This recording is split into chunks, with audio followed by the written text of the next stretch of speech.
Trajneri shqiptar, Besnik Hasi, do të nisë një aventurë të re në Superligën e Turqisë, teksa i është besuar timoni i Ahmet SK, që këtë edicion sigurojnë ngjitjen në elitë. Hasi së fundmi ishte te Anderlecht, por u shkarkua për shkak të rezultateve negative. Te skuadra e re, Hasi do të gjejë ish sulmuesin e Tiranës Florent Hasani. Prezantimi i shqiptarit u bë ditën e sotme, ndërkohë që do të kërkojë të ndërtojë një ekip dinjitoz për të rivalizuar në elitën e futbollit turk. Klaus Gjasula ka njoftuar se do të largohet nga Rot-Weiss, por mesfushori i kombëtares shqiptare do të mbetet në Bundesliga 3. Gazetari gjerman Martin Herms ka zbuluar edhe klubin e ri të 36 vjeçarit. Ish mesfushori i kombëtares shqiptare do të bashkohet me TSG Hoffenheim 2 në një kontratë 2 vjeçare. Kushtet ekonomike dhe të qenurit shumë pranë familjes kanë bërë që Gjasula të firmos me Bardhe Blut. Kujtojmë se gjatë gjithë karrierës së tij, 36 vjeçari ka luajtur vetëm në Gjermani. Klaus Gjasula është aktivizuar me ekipe si Offenburg, Freiburger, Bahlinger, Mannheim, Duisburg, Hallescher, Paderborn, Hamburg dhe Darmstadt. Talenti i Shqipërisë U17, Afrin Gashi, ka bërë hapin e rëndësishëm në karrierë, duke kaluar nga U17 te U19 te Bayern Munich. Ky avancim dhe besimi që jep klubi bavarez talentit shqiptar është sinjal pozitiv për të ardhmen. Në grupmoshën U19 te ky klub ka kaluar edhe talenti shqiptar i Kosovës, Erblin Osmanaj. Më 11 shkurt të vitit 2025, Gashi kreu debutimin te Shqipëria, konkretisht te U16 kundër Hungarisë. Interesante do të jetë evoluimi i qendërmbrojtësit, nëse do të fitojë terren te ekipi kryesor i Bayern, aty ku konkurenca është në pjedestal, apo do vijojë diku tjetër. Aventura e Giacomo-Vrionit në Itali ka mbaruar shumë shpejt se sa mendohej. Sulmuesi kombëtares shqiptare i ka dhënë lajm të mirën Cesenios dhe është zyrtarizuar sot si futbollisti më i ri i Wolfsberger në kampionatin austriak. Brioni u largua në vitin 2022 drejt Qëmbas, ku luajti me New England dhe Montreal në Major League Soccer, një aventurë që e bëri milioner pasi përfitoi më shumë se $6 milion në 4 vite, por që e la në hije sa i përket futbollit të rëndësishëm dhe i largoi edhe nga radhët e kombëtares. Tani Brioni është kthyer në Austri, ku ka firmosur për 2 vite në një kampionat që njeh mirë, pasi në vitin 2022 ai u largua nga atje si koordinuesi më i mirë i tij, duke ndarë vendin e parë me Karim Adeyemi. Wolfsberger njofton firmën me sulmuesin 27 vjeçar Giacomo Vrioni. Futbollisti lindur në Itali bashkohet klubit me skuadrës Rizbo Cesena, futbollisti i cili më parë ka luajtur me moshat e Italisë dhe më pas me kombëtaren shqiptare, kaloi shenjën e tij në Bundesligën austriake. Në sezonin 2021-2022 futbollisti i huazuar aso kohë nga Juventusi luajti në ndrikim me Thomas Silberberger tek Tirol dhe me 19 gola ndau titullin e golçënuesit më të mirë me Karim Adeyemi. Pas 2 etapave në Major League Soccer me New England, 22 gola në 78 ndeshje, dhe Montreal 4 gola në 10 ndeshje, ai u kthye në Itali 6 muaj më parë për të bashkuar me Cesenën. Tani ai kthehet në Bundesligën austriake ku lojtari 188 cm i gjatë ka firmosur një kontratë 2 vjeçare me Ulqerit, shkruhej në njoftim në klubit austriak. Sezoni që sapo u mbyll ishte më i miri në karrierën e Silvio Mercait. Sulmuesi i Sud Tirol shënoi 9 gola e dha 1 asist në këtë edicion në Serie B italiane, duke ndihmuar ekipin që të siguronte mbijetesën. Ai ka edhe një vit kontratë me klubin e tij, por sipas Corriere dell'Alto Adige, klubi po mendon që të shfrytëzojë Mercain për të rregulluar bilancet dhe për të siguruar të ardhura për ndërhyrje në merkato. Ndaj parashikohet që ai të shitet në merkaton e verës.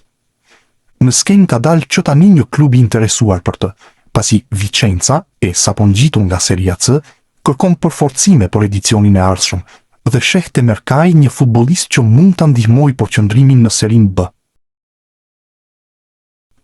Një nga emrat më të spikatur të këtij sezoni mes futbollistëve shqiptar ka qenë padyshim Ylber Ramadani.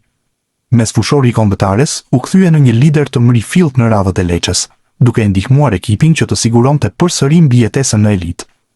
Kjo bëri që Lecce të mos hezitonte që të rinovonte kontratën e mesfushorit kuqezi, duke aktivizuar klauzolën e zgjatjes së saj për një tjetër sezon.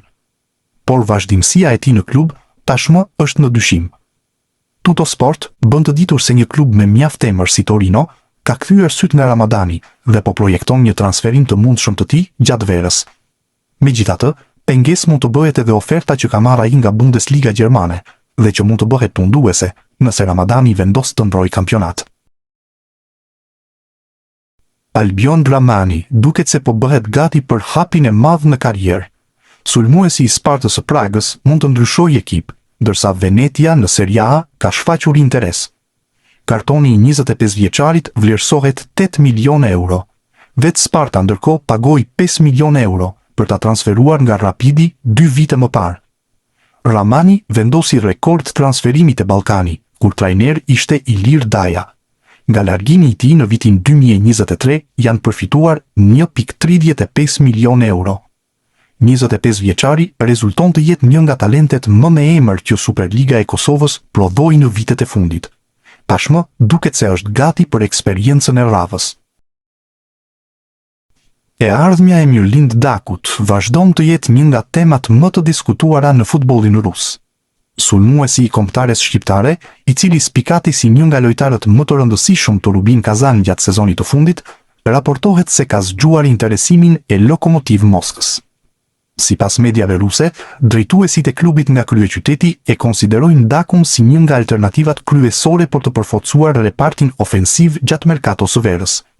Lokomotivi po përgatitet për ndryshime në skuadër dhe emri i sulmuesit Kuqezi shihet si një zëvendësim ideal në rast të largimit të Dmitri Vorobjov.